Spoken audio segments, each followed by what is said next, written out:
Desperada ka rin kaya sa susunod na tanong?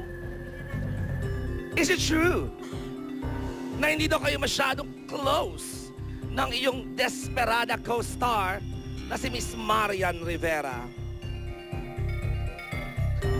Isa, don't lie to me. Yes or no? It's true, yes.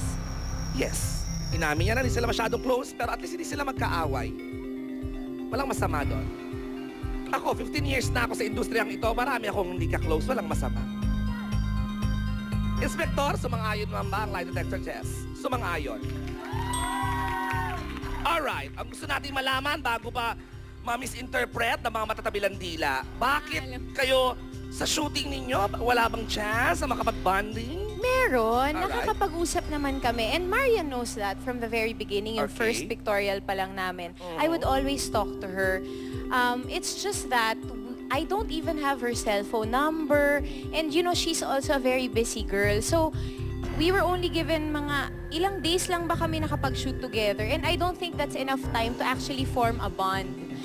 Kasi kung sasabihin kong maging close ako sa kanya dahil lang doon, that would be very, as showbiz terms ba, plastic. Correct. At ayaw ni Mother Lily na mga Ay- ganyan.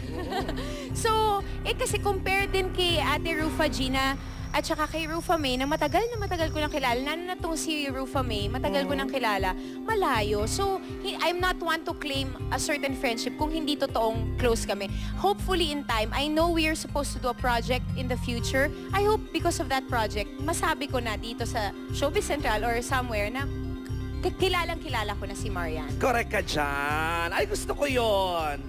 Ako gusto kita maging ka-close. Birthday ko siya though. Oh, kita mo naman, oh, ang daming common.